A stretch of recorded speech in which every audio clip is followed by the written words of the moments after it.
गांव के एक कोने में एक पुरानी झोपड़ी थी। उसी में रहती थी दो बहनें, ज्योति और मीरा। माँ बाप कुछ साल पहले आई महामारी में गुजर गए थे। उनके जाने के बाद दोनों बहनें खुद ही एक दूसरे की सहारा थे। एक दिन अपने ही धुन में झूलती हुई मीरा मंदिर से लौट रही थी। हाथ में पूजा की थाली थी, चेहरे पर वही पुरानी मासूम मुस्कान। अब आई है तू, मीरा? सूरज सर पर चढ़ आया और तू फूल चूहिया बनकर घूम रही है मंदिर में। दीदी, मैं जल्दी आने वाली थी, लेकिन गौरी काकी की बकरी झाड़ियों में फंस गई थी। निकालने में थोड़ी देर हो गई।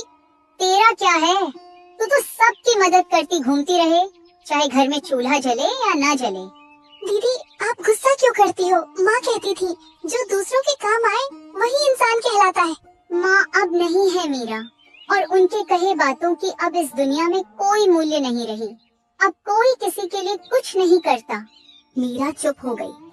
उसके चेहरे पर हल्की उदासी थी। वो झोपड़ी के कोने में रखे उस लकड़ी के संदूक तक गई, जिसमें माँ की यादें अब भी सांस लेती थी। संदूक से निकाला हुआ एक साड़ी मीरा छू के अपनी दीदी से बोली, दीदी, जब ये साड़ी माँ पहनती थी ना, तब हमें देखकर मुस्कुराती थी, कहती थी तुम दोनों एक दूसरे का सहारा बनना। मीरा की बात सुनते ही ज्योति का चेहरा नम हो गया और उसकी आंखें पल भर को भीग गई। लेकिन ज्योति अपनी भावनाओं को छुपाते हुए मीरा से बोली, मैं तुझसे सख्त हूँ मीरा, क्योंकि मैं डरती हूँ। अगर तुझे भी एक दिन कुछ हो गया तो मैं अकेली कैसे जीऊंगी? इस दुनिया ने मुझसे सब छीन लिया है। मैं नहीं चाहती तू भी मेरी तरह कमजोर पड़ जाए, इसलिए तुझे मजबूत बना रही हूँ। दीदी, आप कमजोर नहीं हो, आप ही तो मेरी ताकत हो। अगर आप मेरा हाथ थामे रखो तो दुनिया की आंधी भी मुझे हिला नहीं सकती। मीरा की बात सुन के ज्योति के चेहरे पर उसके माता पिता के जाने के बाद पहली बार हल्की सी मुस्कान आई। उसी समय गांव की पगडंडी पर तीन परछाइयां उनके झोपड़ी की तरफ बढ़ रही थी। धर्मपाल, बिमला और उनका बेटा कमल। वह थे बहनों के सगा चाचा चाची। अरे ज्योति, कैसी है मेरी बच्ची? तू ठीक तो है ना? बहुत मुश्किल से जिंदगी बीता रहे होगे ना, भैया भाभी के जाने के बाद। हम ठीक हैं चाचा जी, अब जो है उसी में खुश हैं। खुश? झोपड़ी में? तुम्हारे हिस्से की जमीन को हमारे नाम कर देती तो हम तुम दोनों को अपने यहाँ रहने देते। तुम दोनों बहुत खुश रहती हमारे साथ। हाँ माँ, तुम सही कह रही हो। इनका घर भी पुराना हो चुका है और अब ये जमीन भी यूं ही पड़ी है, बर्बाद हो रही है। ये सब सुन के ज्योति की आंखों में आग सी चमक उठी। हमें किसी की जरूरत नहीं। बाबूजी की जमीन हमारी माँ और बाबूजी की आखिरी निशानी है, उसे हम यूं ही नहीं छोड़ेंगे। अरे बेटी, तुम्हारी जो खेतों की जमीन है वो भी तो बंजर ही पड़ी हुई है ना। और वैसे भी दुनिया समझदारी से चलती है और औरतें खेत नहीं जोतती। देख लेना, एक दिन रोती हुई आओगी हमारे पास, तब समझ आएगा कि रिश्तेदारों से मुंह नहीं मोड़ा करते। ज्योति को ये सब सुनाकर तीनों वहाँ से निकल गए। लेकिन मीरा ये सब घर के अंदर से सुन रही थी। ये सुन के उसका चेहरा उतर गया। दीदी, क्या सच में हम अकेले पड़ जाएंगे? वो लोग हमारी जमीन लेना चाहते हैं ना? हाँ मीरा, पर जब तक मैं जिंदा हूँ कोई हमारी जमीन छू भी नहीं सकता। तुझे कुछ नहीं होने दूंगी। रात को चूल्हे के आगे बैठी हुई मीरा अपनी दीदी से बोली, दीदी, माँ की साड़ी मैंने संभाल के फिर से संदूक में रख दी है। और हाँ दीदी, कल भागवत कथा है गांव में, चलोगी ना? मन को थोड़ा शांति मिलेगा सुन के। लोग बातें बनाते हैं मीरा, ताने मारते हैं और सोचते हैं कि हम प्रसाद के लालच में जाते हैं। पर हम तो अच्छे हैं ना, हमने कभी किसी की मदद नहीं लिया है। हमें डर कर नहीं, डट कर जीना चाहिए दीदी। नहीं, हम नहीं जाएंगे। भगवान सब में है। तुम यहीं से भगवान को पूजना और मंदिर भी जाना, लेकिन वहाँ जाने की जरूरत नहीं। यही सब बात करके दोनों बहनें जैसे तैसे रात का खाना खा के सोने जाते हैं।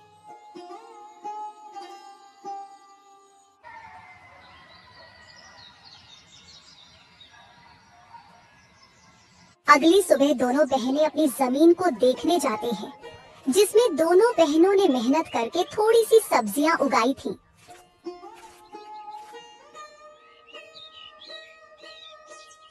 दीदी, अच्छा हुआ कि माँ बाबूजी के जाने के बाद हमने ये जमीन बेचा नहीं। अभी देखो, हमने मेहनत करके कितनी सारी सब्जियाँ उगाई है। अब हम किसी व्यापारी को ये बेच के थोड़े पैसे कमा सकते हैं। हाँ तो ठीक बोल रही है, इसे बेच के कुछ दिन का तो गुजारा हो जाएगा, लेकिन क्या दीदी? ऐसे बेच के हम कुछ दिन ही गुजारा कर पाएंगे, उसके बाद क्या? अरे आप मायूस मत हो दीदी, मुझे सिलाई बुनाई का काम आता है, मैं वो करके घर खर्चे निकालूंगी। आप बस घर संभालना। कोई जरूरत नहीं तुझे ये सब करने की। तू क्या मुझे बेकार समझती है? तू घर पर ही रहना, मैं लोगों के घर काम करने जाऊंगी। और मुझे बांस की सीजे बनाना भी आती है, जो बाबूजी ने सिखाया था। ये करके मैं घर का गुजारा निकाल लूंगी। ये सब बात करके दोनों कुछ समय अपने खेत में व्यतीत करने के बाद घर आते हैं।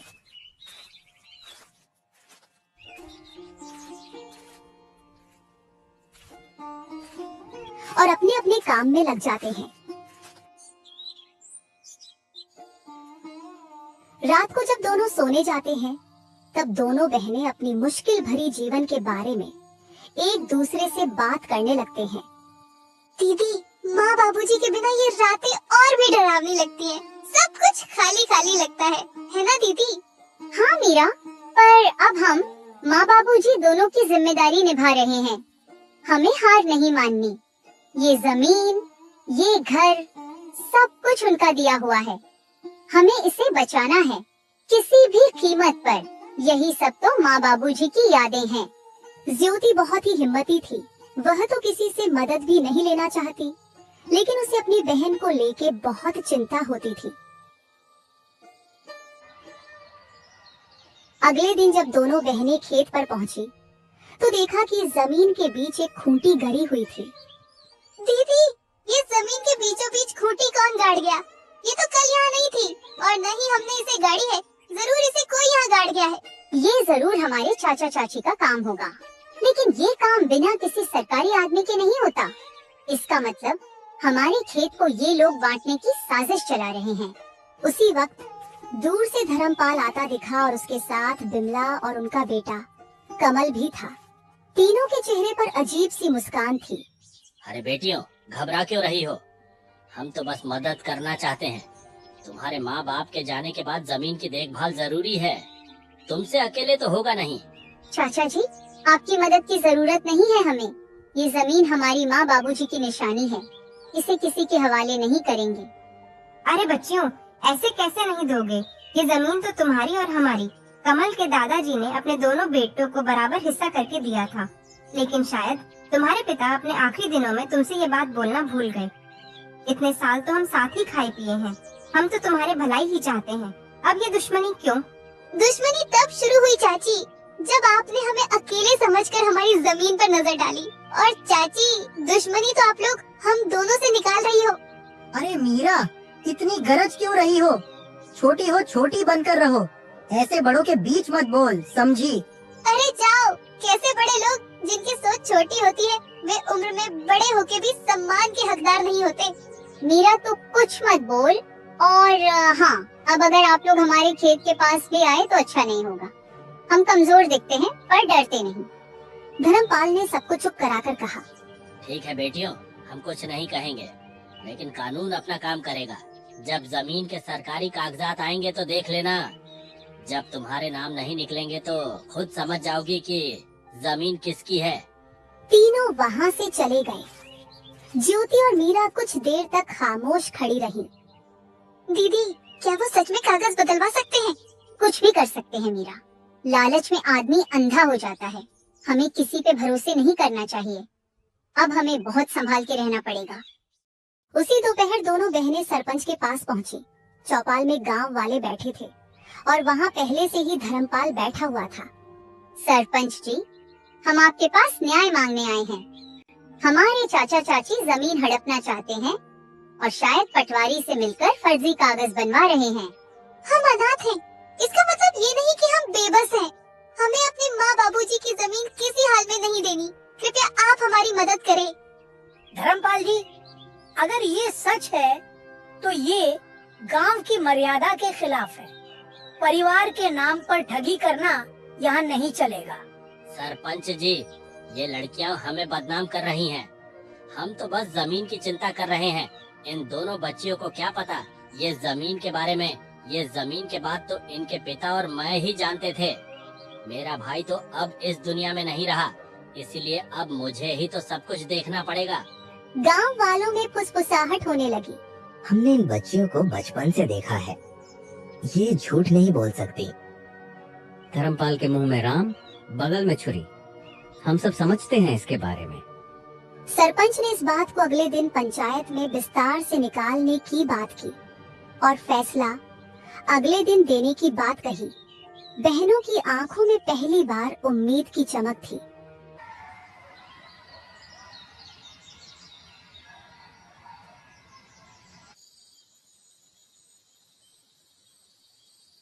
रात को झोपड़ी में दोनों बहनें आपस में बात करती हुई, दीदी क्या कल हमारा साथ देंगे गांव वाले? देखते हैं क्या होता है। मुझे किसी पर भी भरोसा नहीं रहा है। आखिर माँ बाबूजी के जाने के बाद मदद ही कहाँ की किसी ने हमारी। हमें बस भगवान पे भरोसा रखनी होगी। माँ बाबूजी तो नहीं है, पर उनका आशीर्वाद जरूर है हमारे साथ। आप देखना दीदी, हमारे साथ कुछ बुरा नहीं होगा। रात गहरी हो चली थी। दूर कहीं उल्लू की आवाज गूंजी और हवा में कुछ सिसकियां थी और उन सिसकियों में मीरा की भी सिसकियां शामिल थीं। दोनों बहनों को चिंता की वजह से नींद भी नहीं आ रही थी। दीदी विश्वास ही नहीं होता है ना कि हम अब अकेले हैं। कभी कभी तो ऐसा लगता है कि बाबूजी अचानक आएंगे और मुझे गले लगा लेंगे।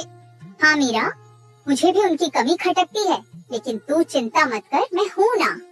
जब तक मैं जिंदा हूँ तुझे किसी चीज की कमी नहीं होने दूंगी।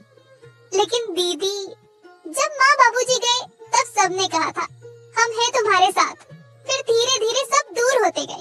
चाचा चाची तो जैसे बस हमारे हिस्से की जमीन के लिए ही हमारे करीब थे। ज्योति की आंखों में आंसू थे, लेकिन उसने उन्हें छुपाया। उसे अपनी बहन के सामने कमजोर नहीं पड़ना था। दुनिया बहुत चालाक है मीरा। रिश्ते अब खून से नहीं धन दौलत से बनते हैं। लेकिन हम भी अब चुप नहीं रहेंगे। अगर हमें अपने अधिकार के लिए लड़ना पड़े तो लड़ेंगे।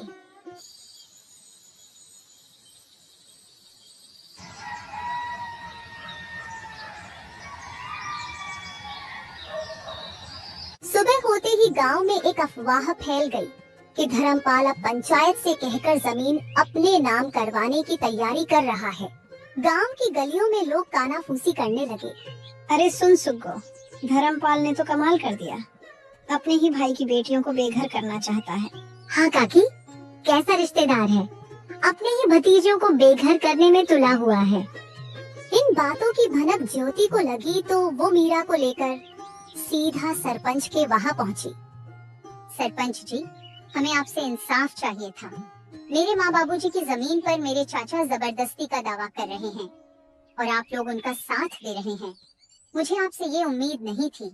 हम कोई अबला नहीं है, हम ऐसे चुप नहीं रहेंगे सरपंच जी। ऐसे कैसे कोई भी आके हमारी जमीन हड़प लेगा। थोड़े समय बाद धर्मपाल, बिमला और कमल भी वहाँ पहुँच गए और वहाँ पर नाटक करने लगे। सरपंच जी, हम तो बस इनकी भलाई चाहते हैं। भाई की मौत के बाद हमने ही इन्हें पाला है, आप तो ये अच्छे से जानते हैं। और अब जब लड़कियां बड़ी हो गईं, तो हमें बदनाम कर रही हैं। जरा सोचिए, क्या यही इंसानियत है? ज्योति बेटी, तुम्हारे चाचा तो ठीक कह रहे हैं। तुम लोग तो एक ही परिवार के हो। परिवार के बीच ये झगड़ा क्यों? वैसे भी सरकारी कागजात के हिसाब से तुम्हारी जमीन में इनका भी हक है। ऐसे कैसे सरपंच जी, ये लोग हमारी मजबूरी को देखकर हमारा फायदा उठाने आए हैं। ये कोई परिवार नहीं है, ये बस जमीन के लालच में परिवार होने का दिखावा कर रहे हैं।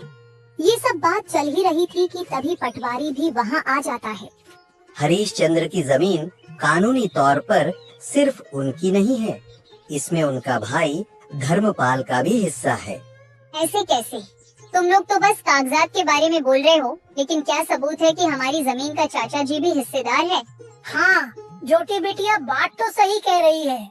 तुम लोग कुछ पुख्ता सबूत भी पेश करो, तब जाके मैं पंचायत बुलाकर सही फैसला ले पाऊंगा। सरपंच के मुंह से ये सुनने के बाद धर्मपाल, बिमला और कमल थोड़ा हताश जैसे नजर आए और वे लोग वहाँ से निकल गए। अरे पटवारी, तुम किसका इंतजार कर रहे हो? तुमको नहीं जाना उनके पीछे पीछे कितने पैसे खिलाए थे मेरे चाचा ने? ज्योति की ताना सुन के पटवारी शर्म से वहाँ से निकल जाता है। बिटिया, मुझे गलत मत समझना। मेरे आंखों के सामने जो आया मैंने उसे ही सच मान लिया। इस बार मैं अच्छे से जांच पड़ताल करके एक नतीजे में पहुंचूंगा। आगे से मैं धर्मपाल के बातों में नहीं आऊंगा। और वे लोग तुम दोनों के मजबूरी का फायदा उठाना चाहते हैं तो मैं तुम लोगों को न्याय और उन लोगों को कड़ी सजा दूंगा। सरपंच के मुंह से ये सुन के दोनों ने थोड़े राहत की सांस ली और थोड़ा शक, थोड़ी खुशी के साथ घर लौटे।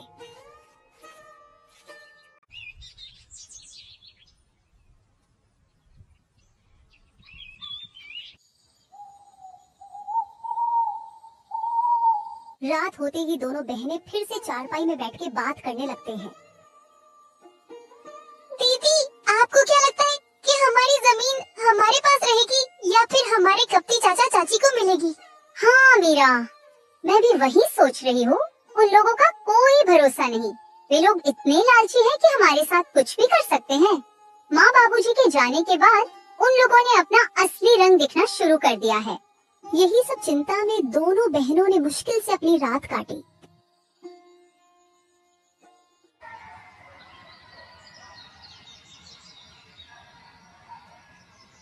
गांव की हवाओं में हल्की सरसराहट थी। आसमान में बादल थे, पर बारिश का कोई नाम ओ निशान नहीं। लेकिन ज्योति और मीरा के मन में बहुत कुछ उमड़ रहा था, जैसे भीतर कोई तूफान उठ रहा हो। घर का आंगन सूना था और बहनों के चेहरों पर चिंता की लकीरें साफ झलक रही थीं। दीदी, आज खेत चले क्या? वो जो पिछली बार की सब्जियां बची थी, कहीं किसी जानवर ने नुकसान तो नहीं कर दिया होगा? कभी कभी किसी की गाय बकरी आ जाती है और पूरा नुकसान कर देती है। हाँ मीरा, चलो, खेत को देखने से मन भी हल्का हो जाता है।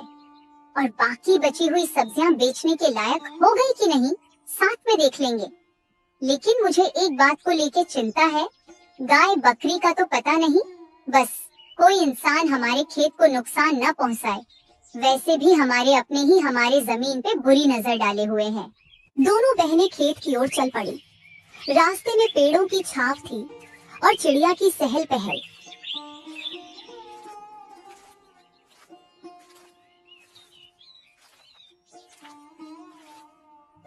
जैसे ही दोनों खेत के पास पहुंची, मीरा ने दूर से किसी की परछाई देखी। दीदी, वो देखो, वो कमल ही है ना? कमल उनके सामने खड़ा हो गया।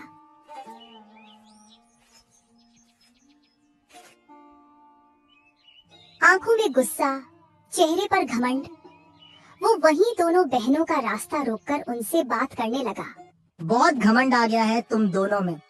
पहले जब हम साथ में रहते थे तब तुम दोनों बहुत मासूम बनने का नाटक कर रहे थे और तो और जुबान भी नहीं खोलते थे, लेकिन अब जैसे गांव की मालकिन बन गई हो तुम लोग। कमल भैया, हमने किसी से कुछ छीना नहीं है, बस जो हमारा हक था वही लिया है। हम आज भी किसी से बैर नहीं रखते और न ही पहले किसी से मेहरबानी लिए थे। तुम लोगों को लगता है कि इतनी आसानी से सब कुछ ले लोगी? ये सब मेरे बाबा की जमीन है। पहले तो प्यार से हमारे साथ रहने को बोल रहे थे तुम लोगों से, लेकिन अब देखना, एक एक चीज छीन लूंगा तुमसे। तुम दोनों को ऐसा सबक सिखाऊंगा कि जिंदगी भर याद रहेगा। मीरा कमल की धमकी से थोड़ा डर गई और डरते हुए ज्योति से बोली, दीदी, इसने फिर धमकी दी है। आप कुछ बोलो ना, ऐसे कैसे ये हमसे सब कुछ छीन लेगा? बहुत हो गया मीरा, कोई जरूरत नहीं इसके साथ झगड़ा करने की। मैं भी देखती हूँ कौन हमसे क्या छीन लेता है। और हाँ कमल, तुम यहाँ से चले जाओ, नहीं तो हम पंचायत में जाके बोल देंगे कि तुम हमें अकेले देख धमकी दे रहे हो। हाँ हाँ, जा रहा हूँ, लेकिन हाँ ज्योति, तुम बहुत ज्यादा ऊपर उड़ रही हो। संभाल के रहना, कब नीचे गिरेगी पता ही नहीं लगेगा। ऐसे ही कमल दोनों को धमकी देके वहाँ से चला जाता है। कमल की धमकी भरी बातें सुन के दोनों थोड़े मायूस हो जाती हैं। ज्योति जो अपने बहन के सामने हिम्मत से खड़ी हुई थी, उसके मन में भी डर था। वो मन ही मन कमल की बातों को लेकर बहुत चिंतित थी। कुछ समय के बाद दोनों बहनें घर लौटे। घर लौटकर दोनों बहनें चिंता में डूबे हुए थे। रोज की धमकी और षड्यंत्र ने दोनों के जीवन में बहुत सारे चिंता और दुख ला दिया था। दीदी, ये लोग हमारे पीछे क्यों पड़े हुए हैं? हमने किसी का क्या बिगाड़ा है? हमारे चाचा के पास तो सब कुछ है। वो लोग हमसे अच्छी जिंदगी जी रहे हैं, फिर भी वे लोग हमारा जमीन हड़पना चाहते हैं। इंसान की लालच कभी खत्म नहीं होती मीरा। भले ही इंसान के पास सब कुछ हो, फिर भी इंसान और चाह के लालच में या तो दूसरे का नुकसान करते हैं या फिर अपनों का ही नुकसान करते हैं। हम तो इनके खिलाफ कोई बड़ी कदम भी नहीं रख सकते। उनके कर्मों का फल उन्हें भगवान जरूर देंगे। ऐसे ही कुछ दिन बीत जाते हैं। एक दिन अचानक धर्मपाल के चावल के मिल में किसी कारण आग लग जाती है। जब दोनों बाप बेटे को ये खबर मिली तो वे दौड़ते हुए वहां पहुंचे। मिल के बाहर लोगों की भीड़ जमी हुई थी, लेकिन गांव वालों ने पहले से ही आग बुझा दिया था। धर्मपाल और उसके बेटे को देख गांव वाले कानाफूसी करने लगे। अरे ये आग ऐसे ही नहीं लगी, ये तो धर्मपाल और उनके परिवार के किए गए बुरे कर्मों का नतीजा है। उन्होंने बिन माँ बाप के उन दोनों लड़कियों को बहुत परेशान किया था। अब देखो क्या हुआ इनके साथ। हाँ भाई, बिल्कुल सही कह रहे हो। मैं भी वही सोच रहा था। भगवान बुरे कर्मों का सजा इंसानों को जरूर देता है। भगवान के घर देर है लेकिन अंधेर नहीं। गांव वालों की बात सुन के दोनों बाप बेटे गंभीर चिंता में चले गए। ज्योति और मीरा के प्रति उनका जो व्यवहार था वो सोच के धर्मपाल को बुरा लगने लगा। तभी दूसरे गांव का एक जमींदार आया जिसके साथ धर्मपाल ये चावल के मिल का व्यापार करता था। अरे ओ धर्मपाल, मिल में तो आग लग गई, मेरे पैसे तो सारे डूब गए। तेरे भरोसे मैंने तेरे जमीन में मिल खुलवाकर व्यापार किया था। अब तो मेरे नुकसान का भरपाई तुझे ही करनी होगी। सेठ जी, पता नहीं ये हादसा कैसे और क्यों हुआ, लेकिन आप निश्चिंत रहे, मैं कुछ न कुछ करूँगा। आप मुझे थोड़े मोहलत दे दो बस। अरे कैसी मोहलत? तेरे साथ व्यापार किया वही तेरे लिए बहुत मदद हो गई। अब मैं तेरे लिए कुछ नहीं करूँगा। मुझे मेरे पैसे वापस कर और उसके बाद तू अपने रास्ते में अपने रास्ते। सेठ जी आप ऐसा मत कीजिए, इस मुसीबत के घड़ी पे आप यूं मुंह मत फेरिए। मैं कुछ भी नहीं जानता, मुझे बस मेरे पैसे चाहिए। बहुत मदद कर चुका तुम लोगों की। तुम जैसे लोगों के साथ मैंने व्यापार किया वही बहुत बड़ी बात है तुम लोगों के लिए। कुछ भी करना पड़े करो, बस मुझे पैसे दे दो। ठीक है, फिर आप मेरे इस जमीन को ले लीजिए। इस जमीन से तो आपका थोड़े से कर्ज चूकता हो जाएगा ना। अगर हो जाए तो मैं आपको कल जमीन के कागजात भेज दूंगा और बाकी के पैसे मैं नहीं दूंगा, क्योंकि आप भी मेरे इस चावल के मिल का हिस्सेदार थे और आपने इससे मुझसे ज्यादा मुनाफा कमाया है। अब इसका पूरा नुकसान मैं अकेला क्यों झेलूं? ऐसा है क्या? ठीक है, तू मुझसे दुश्मनी मोल ले रहा है, देख लूंगा तुझे। फिलहाल तू मुझे अपनी इस जमीन के कागजात भेज दे, बाकी के पैसे तो मैं तुझसे बाद में वसूलूंगा। जमींदार से ये सुनने के बाद दोनों बाप बेटे हताशा और गुस्से में वहां से घर निकल जाते हैं।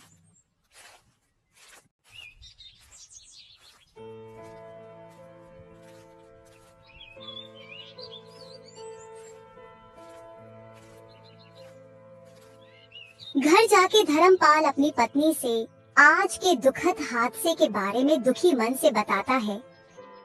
अरे भाग्यवान, हमारे साथ ये क्या हो गया? हम तो पल भर में बर्बाद हो गए। पूरा कारोबार, जमीन सब कुछ छीन गया। अब तो बस ये घर ही बचा हुआ है।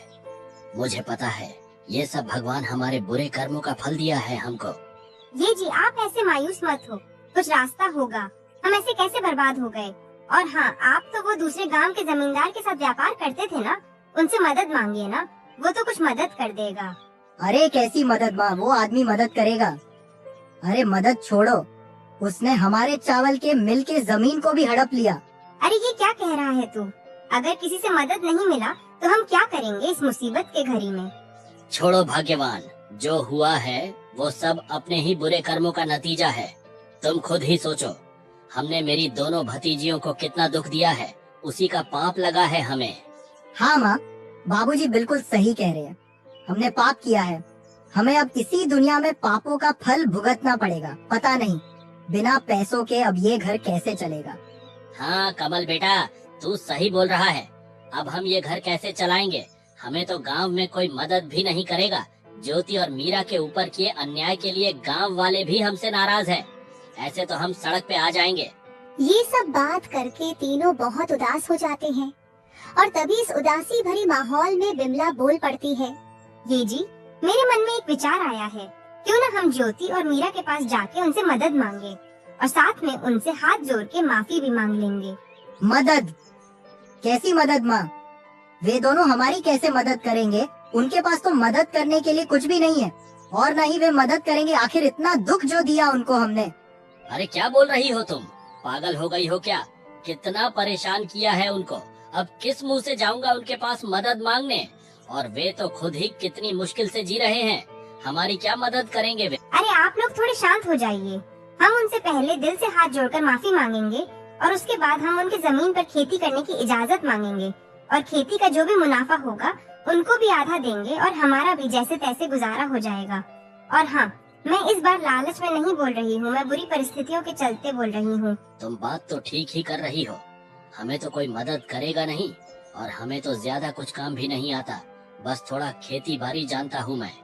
और अगर वे लोग मदद के लिए मन जाए तो कमल भी मेरी खेती में मदद कर देगा। हाँ बाबूजी, मैं करूँगा मदद। चलिए बात करने जाते हैं उनसे। और अगर वे मदद नहीं भी करे तो कम से कम माफी की उम्मीद तो रख ही सकते हैं। ये बोल के तीनों ज्योति और मीरा के घर पहुँचे।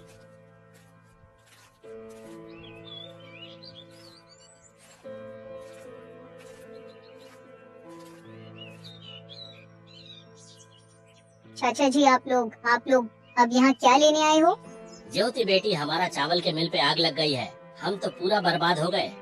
हाँ, मुझे पता चला आपके बारे में और मुझे इस बात का खेद है, लेकिन आप हमारे पास क्यों आए हो? क्या आपको लगता है कि आग हमने लगाया है?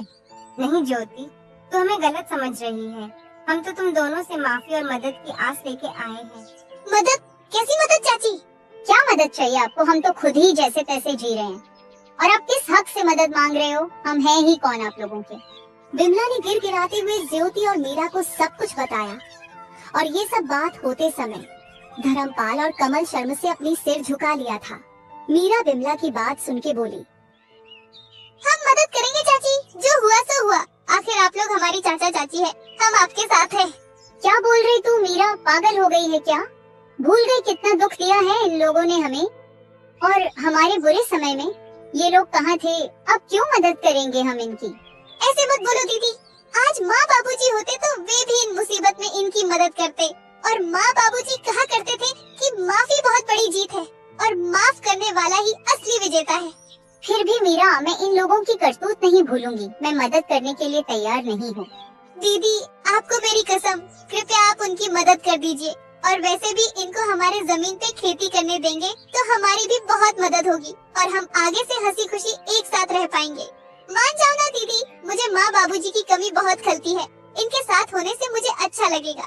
ज्योति मीरा का मासूम चेहरा देख उसकी खातिर मान जाती है और धर्मपाल, बिमला और कमल ने भी हाथ जोड़ के दोनों से माफी मांगते हैं और वादा करते हैं कि आगे से कभी भी उनका बुरा नहीं सोचेंगे।